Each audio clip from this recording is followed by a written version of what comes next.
प्रणम्य परमात्मानं सिद्धं त्रैलोक्यवन्दितम् स्वाभाविकचिदानन्द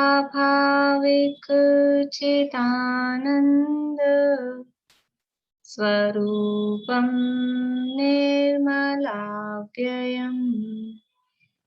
शुद्धजीवादिद्रव्याणां देशकं च जिनेश्वरम् द्रव्यसंग्रहसूत्राणां वृत्तिं वक्ष्ये समासतः जीवमजीवमदग्वम् जिणवरवसहेण जेणनेतिष्ठम् देविन्दविन्दवन्दम् वन्दे तं सर्वदा शिरसा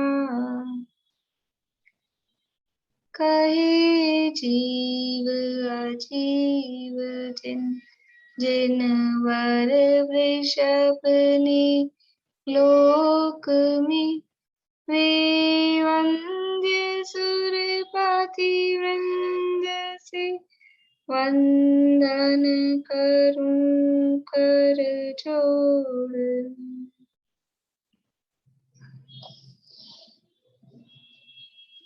गाथा का अर्थ देखेंगे।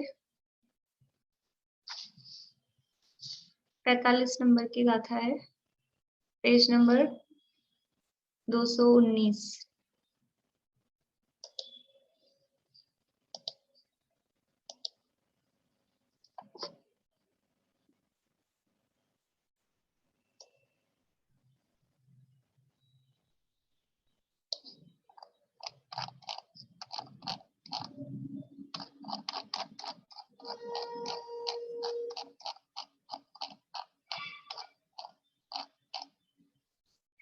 देखिए गाथा मैं बोलती हूँ।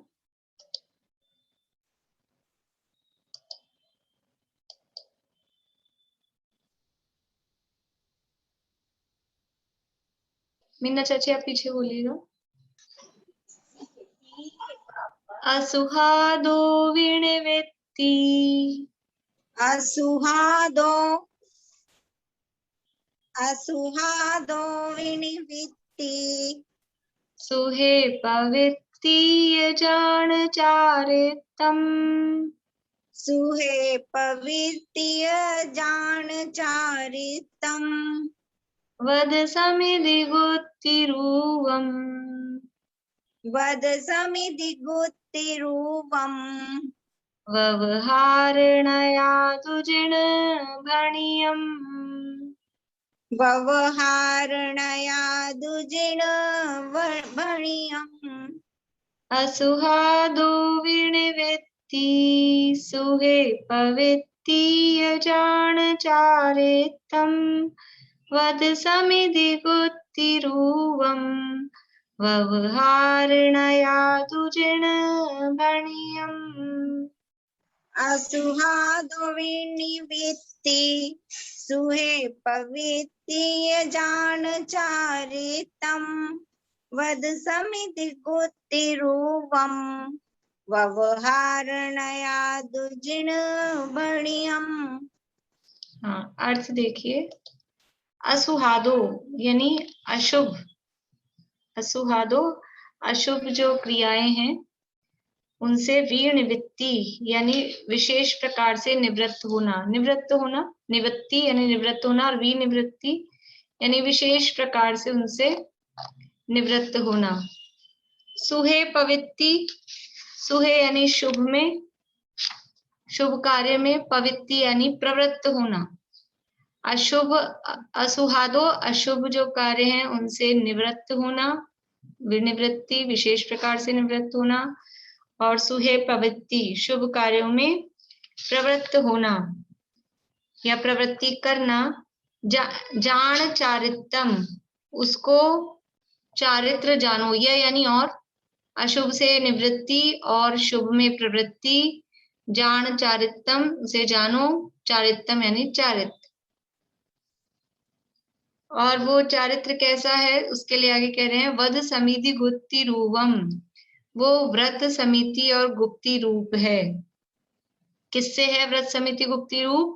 व्यवहार नयादु, व्यवहार न से, यानी ऊपर जब नीचे कह दिया व्यवहार न से वो व्रत समिति गुप्ती रूप है, इसका मतलब ऊपर वाली बात क्या हो गई?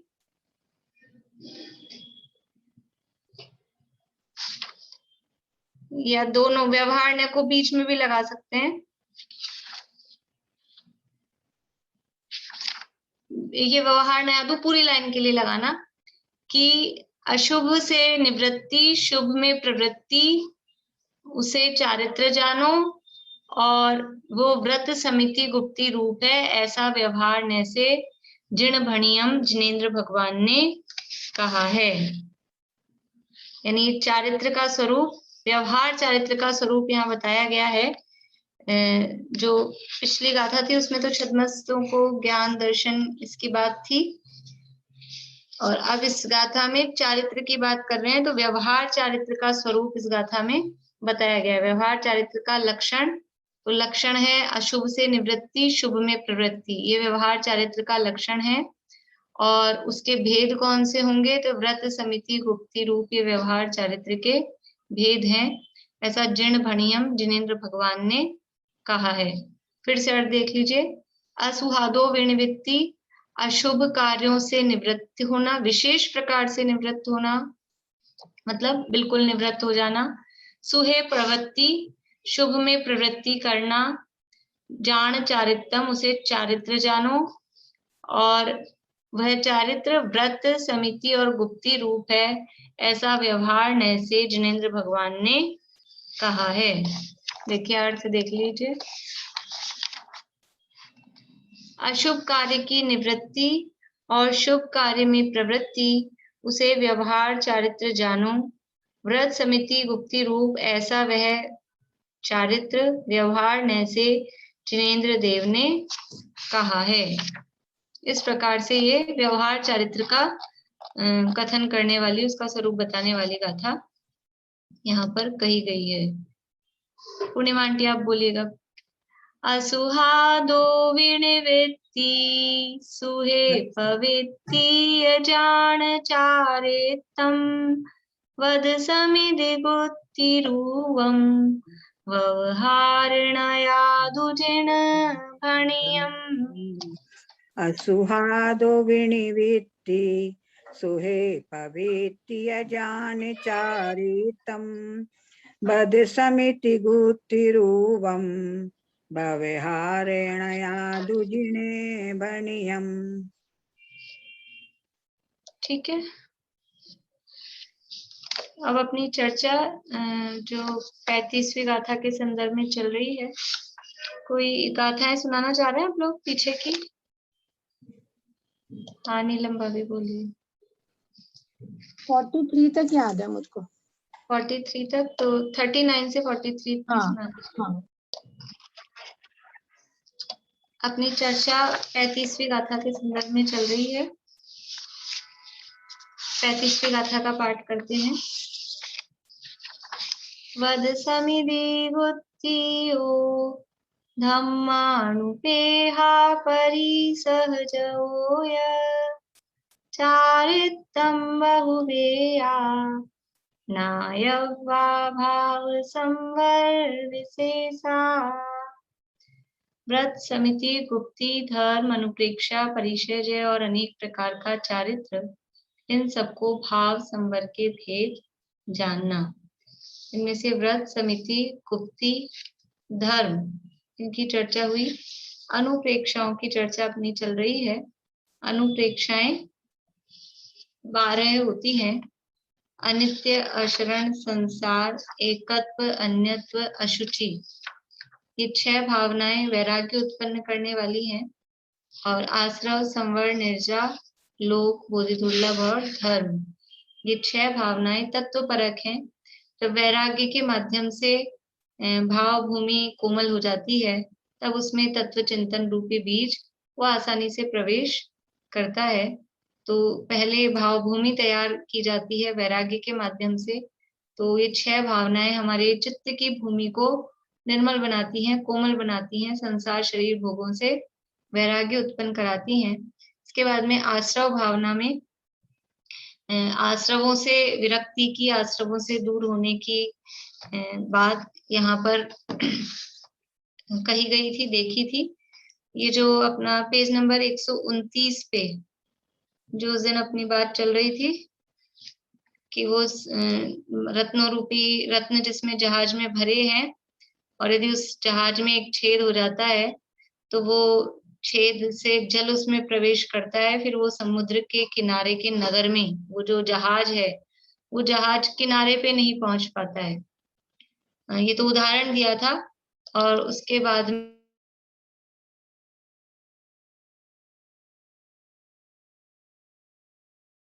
जो ये रत्न जिस जहाज में भरे हैं,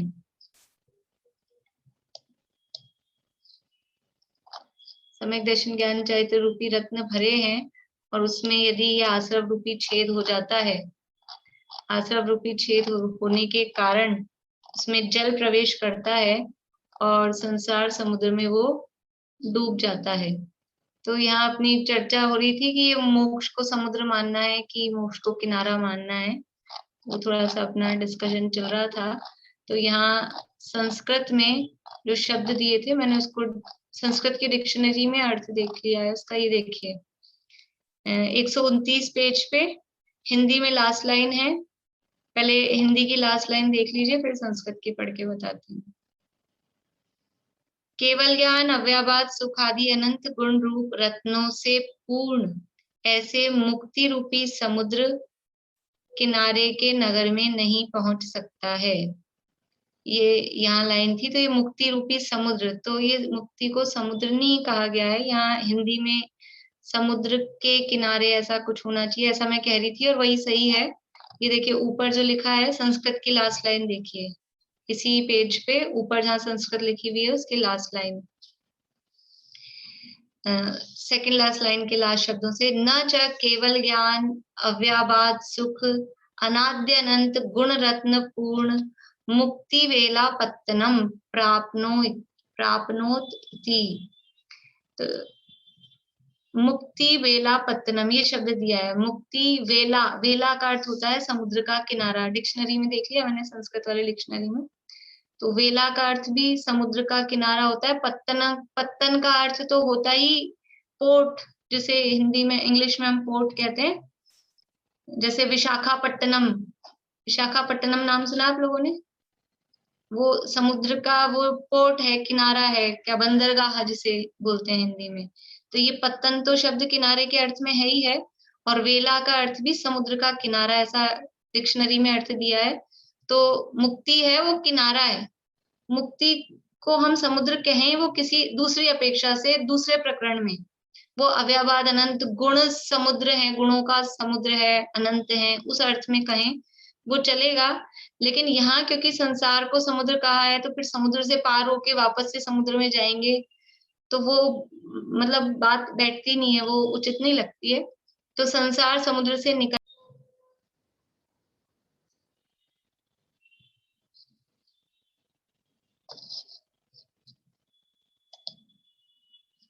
क्या हुआ ये अपने आप ही चलिए। तो ये यहाँ पर मतलब मुक्ति को किनारा ही समझना है। जो उस दिन थोड़ा सा बात अपनी हुई थी उसका मैंने यहाँ पे बताया कि मुक्ति रूपी किनारे के नगर, समुद्र के किनारे के नगर। तो यहाँ समुद्र के लगा लें, समुद्र किनारे लिखा है, समुद्र के किनारे के नगर में नहीं पहुंच सकता है। इस प्रकार आश्रवगत दोषों का चिंतन करना, उसे आश्रव अनुपेक्षा जानना। अब संवर अनुप्रेक्षा कहते हैं, पेज नंबर 130 वृहद द्रव्य संग्रह। संवर भावना की चर्चा हल्की सी हमने शुरू की थी। संवर कर्मों का आना रुकना वो संवर कहलाता है। संवरण, संवरण का अर्थ ही रोकना होता है। संवरण करना अर्थात रोकना। तो किसको रोकना है? कि कर्मों का आना रुकना। और ये ऐसी भावना ये भी बात हमने की थी कि संवर तत्व और संवर अनुप्रेक्षा में क्या अंतर है। तो यदि अंतर देखते हैं तो संवर अनुप्रेक्षा कारण है और संवर तत्व कार्य है, ऐसा उनमें कारण कार्य संबंध दिखाई देता है। और अभेद दृष्टि से देखें तो वास्तव में दोनों एक ही हैं। जो संवर अनुप्रेक्षा है वो संवर तत्व का ही उसमें चिंतन किया गया है, इसलिए अभेद दृष्टि से देखें तो एक भी है। लेकिन यदि हम भेद देखते हैं तो संवर अनुप्रेक्षा उसका क्राइटेरिया छोटा है, संवर तत्व का क्राइटेरिया बड़ा है। संवर अनुप्रेक्षा तो संवर का एक कारण मात्र है, संवर के कारण गिनाए जा रहे हैं ना, व्रत समिति गुप्ती धर्म, तो अनुप्रेक्षाएं ही 12 हैं, उसके अलावा व्रत समिति गुप्ती धर्म परिचय है वो सब और कारण है। तो संवर तत्व का क्राइटेरिया बड़ा है, संवर अनुप्रेक्षा का क्राइटेरिया छोटा है। फिर भी यदि अभेद दृष्टि से देखें तो दोनों एक ही हैं, और भेद करें तो कारण कार्य संबंध दोनों में दिखाई देता है। संवर अर्थात कर्मों का आना रुकना वो संवर कहा गया है। और संवर में मुख्य रूप से आश्रव का विरोधी संवर किसे कहा जाता है कि आश्रव का अपोजिट संवर है। लेकिन जब अभी हम आश्रव भावना की चर्चा कर रहे थे, आश्रव की अशुचिता अपवित्रता की चर्चा जब हम कर रहे थे पिछले अनुप्रेक्षा में, तब आश्रव के सामने किसको खड़ा किया था? जब आश्रव की चर्चा कर रहे थे तो आश्रव के सामने खड़ा किसको किया था हमने? बोलिए प्रमिला जी। कसाई को और 5 पाप को। नहीं, सामने खड़ा करने का मतलब है उसके अपोजिशन में। अशुचि लिया था, अशुचि भावना। नहीं, आप लोग अमुक्ति क्वेश्चन नहीं समझ रहे। एक तरफ आश्रव को खड़ा किया तो उसके विपरीत कौन है वो बताने के लिए किसको खड़ा किया था? कांता आंटी बोलिए। आत्मा को। बहुत बढ़िया, आत्मा को खड़ा किया था। आश्रव के सामने आत्मा को खड़ा, आश्रव अशुचि है, विपरीत है, दुख के कारण है, आत्मा पवित्र है, शुचि है, सुख स्वरूप है, सुख का कारण है। आश्रव के सामने हमने आत्मा को खड़ा किया। और जबकि कह रहे हैं आश्रव का अपोजिट कौन है, यदि ये पूछा जाता है तो हम क्या कहते हैं? आश्रव का अपोजिट संवर है। तो फिर आश्रव के सामने संवर को खड़ा करना चाहिए था, आत्मा को क्यों खड़ा किया? आत्मा और संवर, ये समझ में आ रही है बात कि जब आश्रव का अपोजिट संवर है तो आश्रव भावना में अपोजिशन में आत्मा को क्यों खड़ा किया, संवर को क्यों नहीं खड़ा किया? कह रहे हैं कि वास्तव में बोलिए निशांति, आप कुछ कहना चाह रहे हैं, बोलिए। क्योंकि शुद्धात्मा के आश्रय से ही आश्रव का आना रुकेगा, इसलिए। बढ़िया। वास्तव में जो आत्मा है उस आत्मा के आश्रय से ही संवर होता है। आश्रव के सामने हमने आत्मा को खड़ा किया कि आश्रव वो कर्मों का आना है और कर्मों का आना रुकना वो आश्रव के सामने खड़ा होना चाहिए था, तो वो संवर है। लेकिन वो जो कर्मों का आना रुकेगा वो किसके आधार से रुकेगा, किसके आश्रय से रुकेगा? आश्रय से ही रुकता है। इसलिए आश्रव के सामने, क्योंकि आश्रव पर्याय रूप है, तो वो उस पर्याय के सामने द्रव्य स्वभाव को खड़ा किया था। लेकिन यहाँ संवर की बात चल रही है तो संवर पर्याय रूप है, तो आश्रव के सामने जब हम तत्वों में देखेंगे आश्रव का विरोधी कौन सा है तो संवर कहेंगे। लेकिन जब हम भावना की बात कर रहे हैं, जब हम उसके विचार की चिंतन की बात कर रहे हैं, तो आश्रव से विपरीत चिंतन में संवर का ध्यान नहीं किया जाएगा, क्योंकि संवर वो स्वयं पर्याय स्वरूप है। तो आश्रव के अभाव के लिए ध्यान किसका किया जाएगा, आश्रय किसका किया जाएगा, लक्ष्य किसका किया जाएगा? तो आश्रव के अभाव के लिए लक्ष्य आत्मा का किया जाएगा, संवर का नहीं। संवर यानी सम्यक दर्शन, संवर यानी सम्यक दर्शन, ऐसा पता है अपने को। तो सम्यक दर्शन वो कैसे प्रकट होगा, सम्यक दर्शन किसके आश्रय से प्रकट होगा? सम्यक दर्शन प्रकट करने के लिए किसका ध्यान करना पड़ेगा? सुधा जी, सम्यक दर्शन प्रकट करने के लिए किसका ध्यान करना पड़ेगा? का ध्यान करना पड़ेगा। ऑप्शन देती हूँ आपको, सम्यक दर्शन प्रकट करने के लिए सम्यक दर्शन का ध्यान करना है या आत्मा का ध्यान करना है? आत्मा का ध्यान करना है। बढ़िया, बोलिए चमेली आंटी।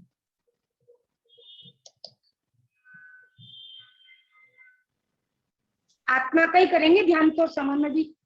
सम्यक दर्शन का क्यों नहीं करेंगे? प्रकट तो सम्यक दर्शन करना है। क्योंकि आत्मा शुद्ध होगी तभी तो सम्यक दर्शन प्रकट होगा, उसमें विकार जाएंगे वहां से राग द्वेष के तब। आत्मा तो शुद्ध ही है, उसको शुद्ध होना नहीं है, आत्मा तो शुद्ध ही है। जवाब आपका सही है। बोलिए वर्षा भाभी। आत्मा के आशय से तो होगा, इसलिए आत्मा को ही रखेंगे सामने। हाँ बात ठीक है, लेकिन आत्मा का के आश्रय से क्यों होगा? सम्यक दर्शन के आश्रय से क्यों नहीं सम्यक दर्शन होगा? बोलिए निशा। दोनों संवर में और आत्मा में आधार आधे सम। ठीक है, बोलिए विनीता जी। काली आत्मा अनादि अनंत आत्मा द्रव्य के रूप में है, और सम्यक दर्शन एक पर्याय है, पर्याय का आश्रय नहीं लिया जाता, द्रव्य का आश्रय लिया जाता है। बढ़िया, बहुत बढ़िया। सम्यक दर्शन है वो पर्याय है। पर्याय मतलब क्षणिक है, क्षणिक मतलब एक समय की होती है। पर्याय, हर पर्याय एक समय की होती है, हर समय बदलती रहती है। तो जो क्षणवर्ती पर्याय है उसका आश्रय, उसपे वो खुद ही स्थिर नहीं है, वो खुद ही नष्ट हो जाने वाली है, उसका आश्रय कैसे लेंगे? जो खुद ही डूब रहा है उसको यदि हम पकड़ लेंगे तो क्या होगा? हम ही डूबेंगे। इसलिए वो सम्यक दर्शन क्योंकि पर्याय है, तो सम्यक दर्शन पर्याय है। सम्यक दर्शन इज इक्वल्स टू संवर, वो संवर भी पर्याय है। इसलिए आश्रय करने के लिए संवर को खड़ा नहीं करते हैं। जब आश्रय करने की बात आती है कि किसका आश्रय लेना, तो भगवान आत्मा का आश्रय, यानी आश्रव के सामने है तो संवर, उसके अपोजिशन में, उसका अपोजिट, लेकिन आश्रव के सामने आत्मा को खड़ा किया, क्योंकि जिसके आश्रय से संवर प्रकट होगा उसको वहां खड़ा किया है। लक्ष्य उसका करना है। संवर के लक्ष्य से, सम्यक दर्शन के आश्रय से सम्यक दर्शन प्रकट नहीं होता। और जो युगल जी बाबू जी ऐसा कहते थे कि सम्यक दर्शन की पर्याय ये नहीं कहती है कि मैं सम्यक दर्शन हूँ, वो बोलती है मैं ध्रुव हूँ, मैं ध्रुव हूँ। वो अपने आप को द्रव्य स्वरूप देखती है। वो सम्यक दर्शन अपने आप को सम्यक दर्शन नहीं मानता है। सम्यक यानी सम्यक दृष्टि, जीव अपने आप को सम्यक दृष्टि माने तो मिथ्या दृष्टि है। माने श्रद्धा में, शब्दों में कहे या कोई दूसरा कहे तो कहे हाँ मैं हूँ, वो एक बात अलग है, मान्यता की बात है। मान्यता में अपने आप को सम्यक दृष्टि नहीं मानता है। सम्यक दृष्टि मानना मतलब पर्याय स्वरूप मानना। मान्यता में अपने को ध्रुव शुद्धात्मा, मैं शुद्धात्म तत्व हूँ, मैं आत्मा हूँ, मैं जीव द्रव्य हूँ, ऐसा मानता है। तो ये सम्यक दर्शन, मिथ्या दर्शन, ये तो पर्याय है। इसी तरह से आश्रव बंध ये भी पर्याय है। और पर्याय की दृष्टि करने से, पर्याय का लक्ष्य करने से कभी भी निर्मल दशा उत्पन्न नहीं होती, कभी भी शुद्धता प्रकट नहीं होती। पर्याय की दृष्टि करने से अशुद्धता ही प्रकट होती है। इसलिए पर्याय दृष्टि छुड़ाने के लिए वहां आश्रव के सामने आत्मा को खड़ा किया। लेकिन जब पर्याय ही पर्यायों में आपस में हम देखेंगे तो आश्रव के अपोजिशन में कौन है? संवर है। आश्रव का विरोधी संवर है। तो ऐसे संवर की भावना, संवर प्रकट करने की भावना यहाँ संवर अनुपेक्षा में की जा रही है। धर्म का आरंभ, धर्म का प्रारंभ वो कहाँ से होता है? ये संवर तत्व से, संवर से, सम्यक दर्शन से। धर्म का प्रारंभ कहो, संवर कहो, सम्यक दर्शन कहो, सुख कहो, ये सब एक ही बात है। ये सब इनके जो प्रारंभ हो रहा है ये एक ही समय, तो संवर से ही धर्म का प्रारंभ होता है। और ये संवर कैसे होता है? संवर कैसे प्रकट होता है? संवर प्रकट करने की समय सार में प्रक्रिया बताई है, भेद विज्ञान से। भेद विज्ञान के माध्यम से संवर अधिकार जो है वहां पूरा भेद विज्ञान की बात की है। जो कलश है ना अपने, भेद विज्ञान तह सिद्धा सिद्धा एक केचना, ये सब संवर अधिकार के कलश हैं। भेद विज्ञान की महिमा बताई गई है। भेद विज्ञान से, वो भेद विज्ञान का मतलब कैसा भेद विज्ञान कि ये सरोज भाभी अलग है और ये रजनी जी अलग हैं, ये सुधा जी अलग है, ये चमेली आंटी अलग है, ऐसा भेद विज्ञान? भेद विज्ञान किसे कहते हैं? अन्य अन्य दो वस्तुओं को अलग अलग जानना, उनको पृथक पृथक जानना, किसी भी दो वस्तुओं को अलग अलग जानना, उसका नाम भेद विज्ञान है? नहीं। किसी भी वस्तुओं को अलग अलग जान लेना, ये पेन अलग है, पेंसिल अलग है, ये द्रव्य संग्रह, ये तत्वार्थ सूत्र है, पुस्तकों को अलग अलग जानना, इसका नाम भेद विज्ञान नहीं है। भेद विज्ञान दो वस्तुओं को अलग अलग जानना तो है, लेकिन उन दो वस्तुओं में से एक पार्टी वो स्वयं होनी चाहिए, वो मैं होना चाहिए, उसका नाम भेद विज्ञान है। जिनमें भी हम भेद कर रहे हैं उनमें से स्व और पर ऐसा भेद हो, उसका नाम भेद विज्ञान है। जिनको भी हम अलग अलग छाट रहे हैं उसमें से मैं कौन हूं और मेरे अलावा वो सब पर है, ऐसा स्वपर भेद विज्ञान, इसलिए उसको स्वपर भेद विज्ञान कहा जाता है। तो भेद विज्ञान में हमेशा एक पार्टी यानी एक साइड वो अपना अपन होना चाहिए, अपन है ही नहीं और सारी दुनिया को अलग अलग छाट रहे हैं, उसका नाम भेद विज्ञान नहीं है। अपने से भिन्न पर पदार्थ, अपने से पर पदार्थों को भिन्न जानना, उसका नाम भेद विज्ञान है। और ये भेद विज्ञान की बहुत महिमा, बहुत सारे कलश वहां संवर अधिकार में दिए हैं, विशेष जिज्ञासा के लिए वहां से हमको देखने चाहिए। अभी यहाँ पढ़ते हैं अपन 130 नंबर पेज पे संवर भावना अनुप्रेक्षा का प्रकरण बृहद द्रव्य संग्रह में वही उदाहरण चल रहा है जहाज का। देखिए 7 तत्वों को समझाने के लिए ये समझ लीजिए, ये द्रव्य संग्रह प्राचीन मतलब संस्कृत का ये ब्रह्मदेव सूरी ने दिया है, इसमें उदाहरण हो सकता है यहीं से ये चलता हो। नाव का जो उदाहरण दिया जाता है, पानी आ जाता है और पानी निकालना है। बोलिए चमेली आंटी।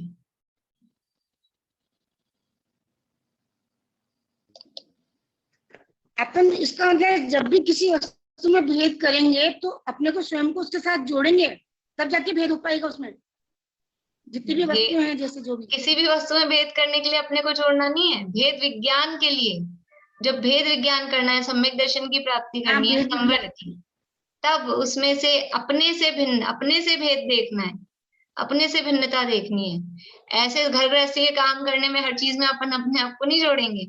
घर गृहस्थी के काम तो जैसे होते हैं वैसे होते हैं। यहाँ तो सम्यक दर्शन प्रकट करने की बात, संवर प्रकट करने के लिए भेद विज्ञान जो किया जा रहा है। संवर किससे प्रकट होगा? अभी कहा ना, संवर का कारण भेद विज्ञान है। तो हम भेद देखते हैं, दूध अलग है, दही अलग है, हमको भेद विज्ञान हो गया तो हमको संवर हो गया, ऐसा नहीं करना है। संवर प्रकट करने के लिए जो भेद विज्ञान करना है उसमें मैं अलग हूं और ये दूध दही अलग है, मैं अलग हूं और ये माता पिता पति पत्नी ये अलग है, मैं अलग हूं और ये शरीर अलग है, ऐसा भेद विज्ञान। मैं अलग हूं और ये मोह राग द्वेष भाव अलग है, यानी बाहर से अंदर की तरफ आना। जो 4 प्रकार के व्यवहार नए हैं, कौन कौन से 4 प्रकार के व्यवहार नए हैं? बोलिए रजनी जी, नाम याद है? अनुपचरित असद्भूत व्यवहार ने, उपचरित असद्भूत व्यवहार ने, और अनुपचरित सद्भूत व्यवहार ने, और उपचरित सद्भूत व्यवहार ने। इनकी जो इन्होंने नाम बताए हैं वो सही है या गलत है या क्या गड़बड़ है वो बतानी है।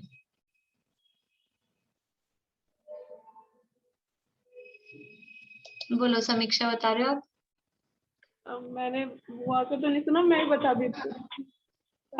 इनकी गड़बड़ नहीं सुना। इन्होंने ना उपचरित सद्भूत असद्भूत व्यवहार ने बताया पहले।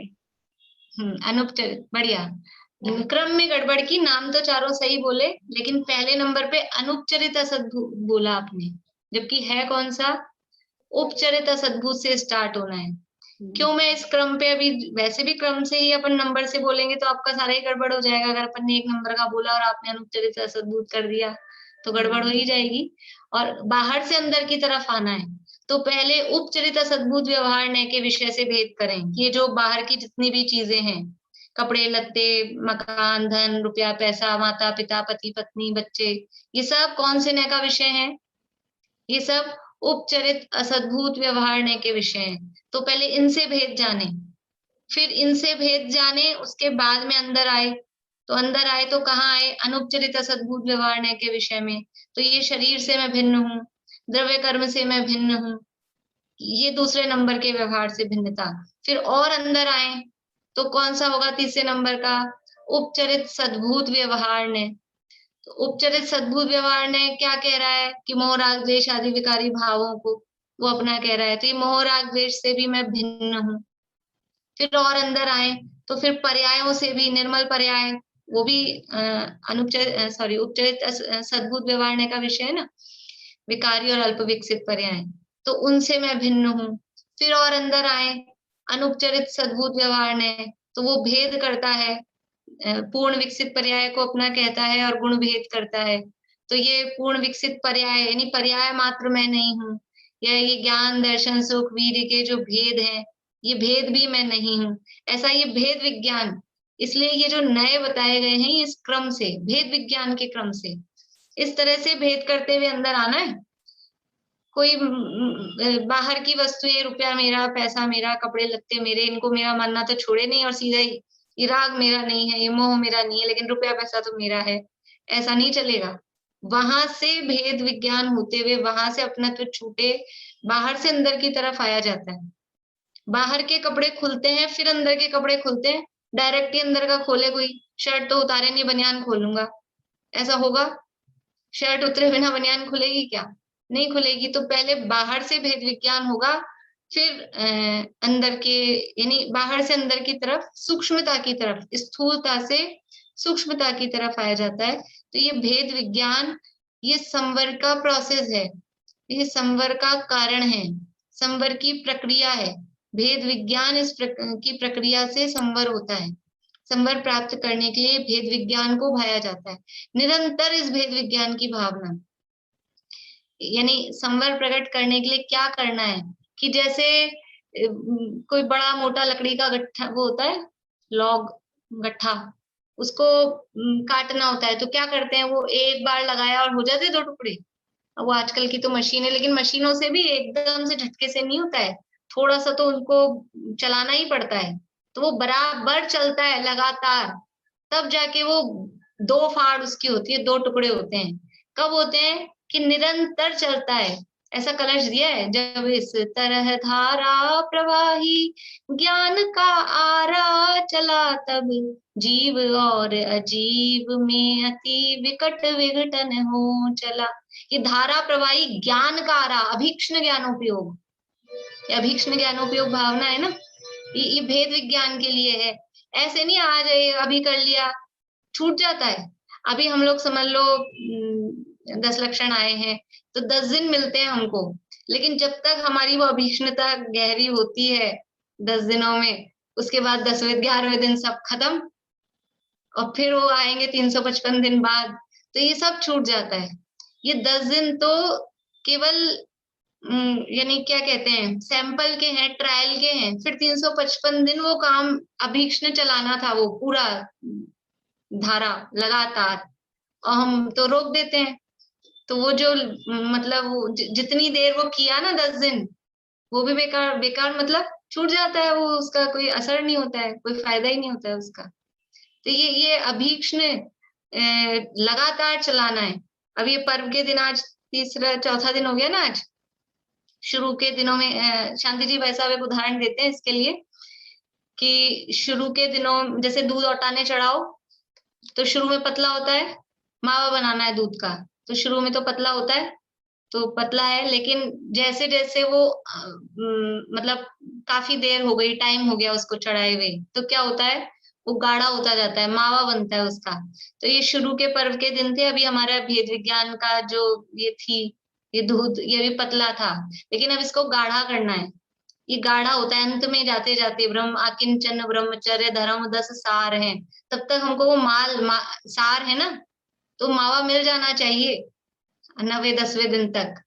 ये इसका मतलब इस तरह से इसको कि अभी हमने अभ्यास शुरू किया है, अभी हम आत्मा की आराधना शुरू की है, हमने सामायिक शुरू की है, हमने तत्व विचार चिंतन मनन शुरू किया है, तो कम से कम 10वें दिन तक तो जाके वो उपलब्धि हो ही जानी चाहिए।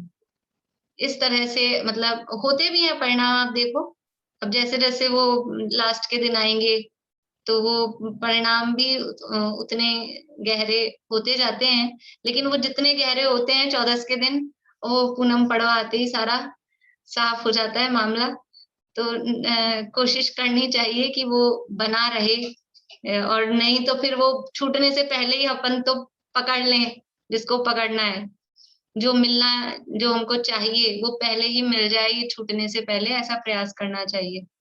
चलिए अपनी बात कुछ भेद विज्ञान के उसमें थोड़ी उधर चली गई है। तो ये भेद विज्ञान से संवर होता है। उदाहरण वही चल रहा है, जब भी तत्वों की बात आती है तो उदाहरण वही नाव का, समुद्र का, वो जहाज का वही उदाहरण, ये तब से ही चल रहा है, समझ लो 1000-2000 साल पुराना ही उदाहरण चल रहा है।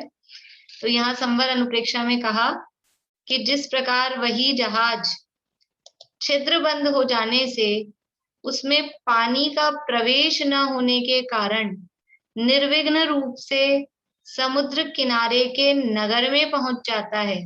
इस समुद्र किनारे का नगर, तो ये भी, ये इनके लैंग्वेज यही है, समुद्र किनारे का नगर, ये एक शब्द है पूरा।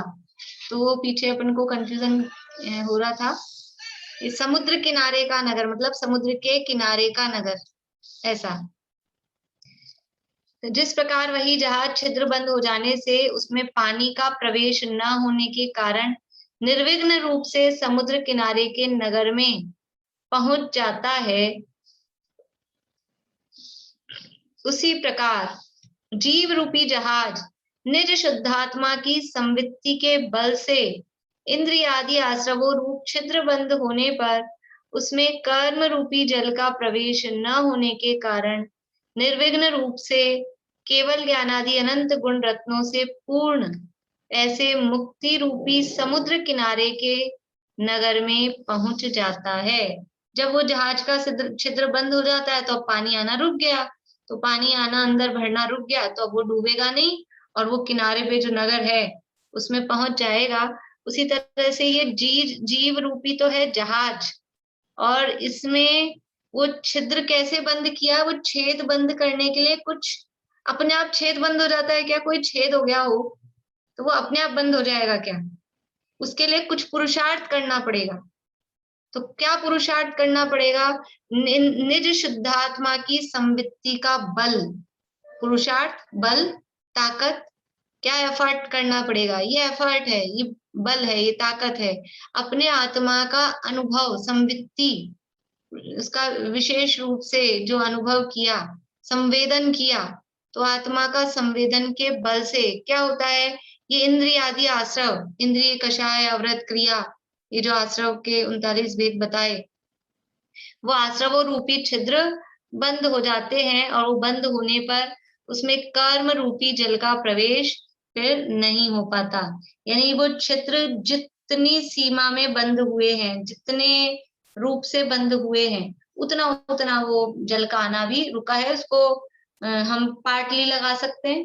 ये जितने कर्मों का आना रुका उतना संवर हुआ है, जितने छिद्र बंद हुए हैं, मिथ्यात्व का, कषाय, अनंतानुबंधी का छिद्र बंद हुआ है तो उतने रुकेंगे, अविरति का भी हो जाएगा तो उतने रुकेंगे, प्रमाद कषाय का हो जाएगा तो उतना आना रुकेगा। जितना जितना रुकेगा उतना उतना पानी आना रुक जाएगा।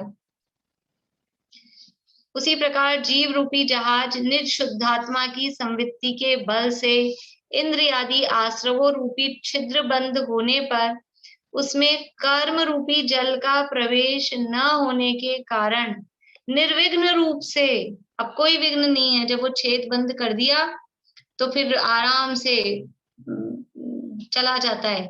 अभी ये तो पुराने जमाने का उदाहरण लगता है, अभी आजकल के जमाने का देख लो कि कोई गाड़ी में कोई समस्या आ गई, टायर पंचर हो गया, तो क्या होता है, वो पंचर होता है, उसमें भी क्या होता है, वो छेद ही कुछ घुसता है ना, वो छेद होता है तो हवा निकलती है तो वो पंचर होता है। और जब वो छेद को, उसको ठीक कर दिया जाता है, पंचर को, वो कील चुभ गई थी वो निकाल दी गई, फिर निर्विघ्न रूप से गाड़ी चल जाती है और जहां हमको पहुंचना है वहां पहुंच जाते हैं। तो निर्विघ्न रूप से केवल ज्ञानादि अनंत गुण रत्नों से पूर्ण, जब बिल्कुल भी कर्म रूपी जल उसमें प्रविष्ट नहीं करेगा तो क्या होगा कि केवल ज्ञानादि गुण प्रकट हो जाएंगे। जब तक थोड़ा थोड़े भी कर्म प्रवेश कर रहे हैं तब तक तो केवल ज्ञान है आदि है नहीं, लेकिन जितना कर्म आना रुका है उतना संवर है। और जब पूरे के पूरे कर्म आना रुक जाएंगे तो केवल ज्ञान आदि अनंत गुण रत्नों से पूर्ण ऐसे मुक्ति रूपी समुद्र किनारे के नगर में पहुंच जाता है। ये संसार का समुद्र है और इसका किनारा क्या है? इसका किनारा वो लोक का शिखर, लोकाग्र, वो मुक्ति रूपी किनारे के नगर में पहुंच जाता है। इस प्रकार संवरगत गुणों के चिंतन रूप संवर अनुप्रेक्षा जानना। देखिए इसमें एक नीचे फुटनोट दिया है, वो भी अपन पढ़ेंगे अभी। बोलिए वर्षा भाभी। समवृत्ति का अर्थ क्या हुआ? संवेदन, अनुभव। देखिए फुटनोट है इसी पेज पे लास्ट में। संवर चतुर्थ गुण स्थान से प्रारंभ होता है। संवर कहाँ कब शुरू होता है? सम्यक दर्शन के साथ संवर की शुरुआत होती है। तो सम्यक दर्शन चौथे गुण स्थान से प्रारंभ होता है, तो संवर भी चतुर्थ गुण स्थान से प्रारंभ होता है। और कब तक संवर होता है? 14वें गुण स्थान के पहले समय में संवर पूर्ण हो जाता है। अतः चतुर्थ गुण स्थान की भूमिका अनुसार निज शुद्धात्म संवृत्ति का बल प्रत्येक समय होता है, ऐसा जानना। संवर का प्रारंभ चौथे गुण स्थान में और संवर की पूर्णता वो 14वें गुण स्थान में होती है। अभी इसमें दो मत मिलते हैं। ये यहाँ तो ये मत दिया ही है, सिद्धों के संवर होता है कि नहीं होता है, ऐसे प्रश्न चलते हैं विद्वानों में। तो सिद्धों के, क्योंकि अब मुक्त हो गए हैं, कर्म ही नहीं बचे हैं, कुछ भी तो कर्मों का आना रुकना, तो वहां संवर नहीं कहा जाता है।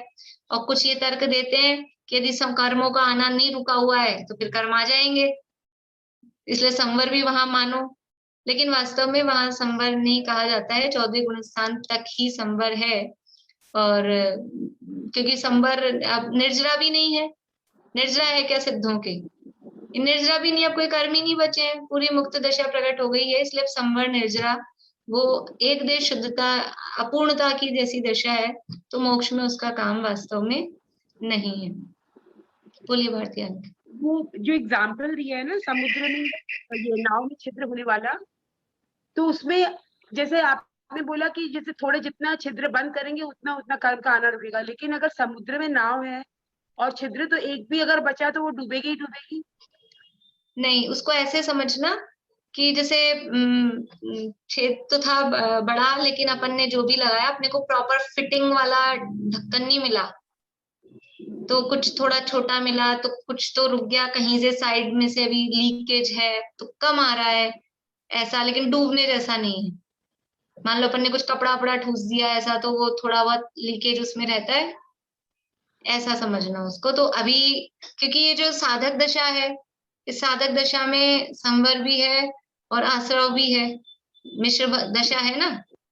तो फिर मिश्र दशा है तो कैसे होगी वो, कि वो जितना भी लीकेज बचा हुआ है, जो मिथ्यात्व रूप जितना वो बड़ा मेन छेद तो बंद हो गया, लेकिन साइड से कहीं कहीं लीकेज है, उसे थोड़ा बहुत आ रहा है, उस तरह से उसको समझना। लेकिन जो आ रहा है वो डूबने जैसा नहीं है, डुबाने वाला नहीं है, ये जरूर समझना। चलिए, जय जी।